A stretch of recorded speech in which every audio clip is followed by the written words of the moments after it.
Excellence, Monsieur le Président, je vous remercie d'avoir accepté notre interview. Et l'aéroport international de Lomé a été mis en service depuis 2 ans. Quels sont les impacts du nouvel aéroport pour la vie de la population togolaise? Et est-ce qu'il a donné une impulsion aux échanges commerciaux entre le Togo et la Chine? Merci, je vous remercie d'avoir bien voulu nous interviewer et de commencer par un sujet qui fait un peu la fierté des Togolais, puisque les Togolais sont fiers de cet aéroport.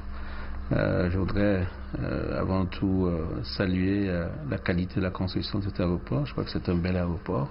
C'est un aéroport qui est efficace. C'est un aéroport qui est sûr et qui garantit toutes les formes de sécurité qui sont importantes aujourd'hui. C'est un aéroport aussi qui a une vocation régionale. Si vous regardez autour de nous, c'est probablement un des plus modernes aujourd'hui dans la sous-région.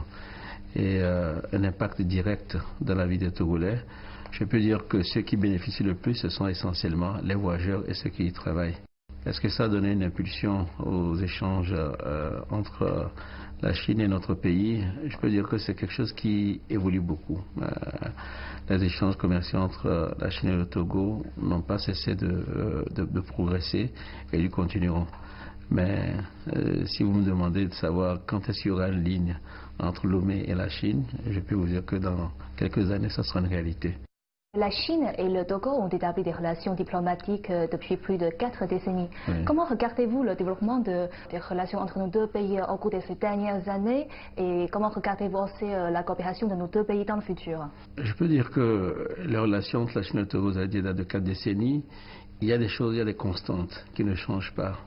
C'est la fidélité dans l'amitié, c'est la confiance réciproque et c'est une entente sur les grandes questions qui concernent ce monde. Ça n'a pas changé. Ce qui a changé, je peux dire que c'est pour le meilleur, notamment dans le domaine économique. Elle a beaucoup changé en quantité, c'est-à-dire que c'est une relation qui est plus vigoureuse. Les montants en jeu sont beaucoup plus importants et donc se sont adaptés aussi à la nature de nos besoins. Au fur et à mesure que la Chine a eu des moyens plus importants, elle a accru également l'aide qu'elle apporte, la coopération qui existe entre elle et les pays africains en général, et le Togo en particulier. Ça a évolué. Et puis récemment, ce qui me plaît dans l'évolution de nos relations, je vois qu'elle est de plus en plus axée sur des échanges entre les jeunes. Beaucoup de jeunes Togolais ont la possibilité maintenant d'aller en Chine, soit pour se former, soit pour observer un peu ou apprendre un peu des expériences qu'il y a dans votre pays. Nous en recevons également. Quel type d'entreprise chinoise voulez-vous encore introduire au Togo et les investissements des entreprises chinoises ont-ils aidé le Togo dans son développement durable? Les investissements ont aidé le Togo dans sa croissance et dans son développement. Mais vous savez que le développement, c'est un chemin qui, on peut dire, ne s'arrête pas. À chaque jour, le progrès n'a pas de limite pour l'instant. Donc il y a eu un progrès, certes, mais je pense qu'on peut faire mieux. Les entreprises que nous recherchons, nous savons qu'aujourd'hui, il y a des dizaines de millions d'emplois en Chine qui sont prêts à être délocalisés. Et donc, toutes les entreprises qui peuvent délocaliser leurs emplois au Togo sont toujours les bienvenus.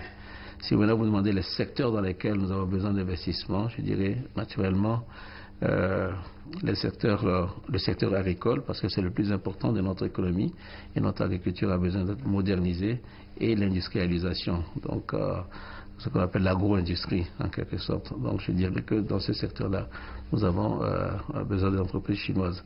Mais la priorité, comme vous savez, étant le Togo, à l'instar d'autres pays africains, est un pays où il y a beaucoup de jeunes et aujourd'hui la jeunesse, sa première priorité, c'est l'emploi. Et nous ferons tout pour attirer ces emplois-là. Et en septembre prochain, le sommet du Forum sur la coopération sino-africaine se tiendra à Beijing. Vous allez y participer et rencontrer le président chinois Xi Jinping. Qu'attendez-vous de cette rencontre et quelle influence pensez-vous qu'aura ce sommet sur les relations sino-africaines? Je pense que ça va être un sommet important parce que quand nous regardons le monde aujourd'hui, il a évolué. Quand nous regardons le comportement de certaines puissances, ce comportement a changé. Et le monde est devenu beaucoup plus imprévisible aujourd'hui. Je pense que pour de vieux partenaires, pour de vieux alliés, pour de vieux amis comme l'Afrique et la Chine, nous avons besoin de maintenir la stabilité. Nous avons besoin de confronter un peu nos points de vue sur les développements que nous voyons dans le monde sur le plan politique et diplomatique. Parce que il y a quand même une tentation de certaines puissances de faire des choses seules. Alors que nous, ce qui est la base dans la relation entre l'Afrique et la Chine, c'est la concertation et le souci d'avoir une coopération, comme on dit, gagnant-gagnant. La Chine y trouve son intérêt et les Africains également. Donc, face à ce qu'on voit dans le monde, le terrorisme, les changements climatiques, je voudrais que nous puissions en parler avec le président Xi Jinping, parce que je sais que son souci, comme le nôtre, c'est de préserver la paix partout où elle est possible, la rétablir là où elle est menacée et surtout promouvoir le multilatéralisme. Donc ça, c'est sur le plan politique et diplomatique. Sur le plan économique, nous pensons que nous allons pouvoir parler du grand projet chinois que je salue, c'est une ceinture, une route, et voir quelle place l'Afrique peut prendre dans ce projet qui est ambitieux, qui est généreux et, à mon avis, qui est révolutionnaire. Parce que c'est rare de voir un pays, même si la Chine est aujourd'hui la deuxième puissance économique mondiale, entreprendre un projet d'une telle ampleur qui embrasse pratiquement tous les continents. Le prochain sommet porte sur l'initiative Ceinture et Route et s'engage à renforcer la communauté du destin entre la Chine et l'Afrique. Quelles opportunités l'initiative Ceinture et Route peut-elle apporter à la coopération sino-africaine et comment constatez-vous la communauté du destin commun pour l'humanité, l'idée proposée par le président chinois Xi Jinping? D'abord, je salue cette idée et je fais le lien entre les deux. Pourquoi? Parce que quand vous regardez la mondialisation aujourd'hui, quand vous observez, le vrai problème c'est quoi? C'est l'accroissement des inégalités. Les riches sont de plus en plus riches et les pauvres sont de plus en plus pauvres. Et quand il y a de telles inégalités, quand il y a une telle différence, comment peut-on parler de communauté de destin? C'est pour ça que je salue le projet Une ceinture, une route.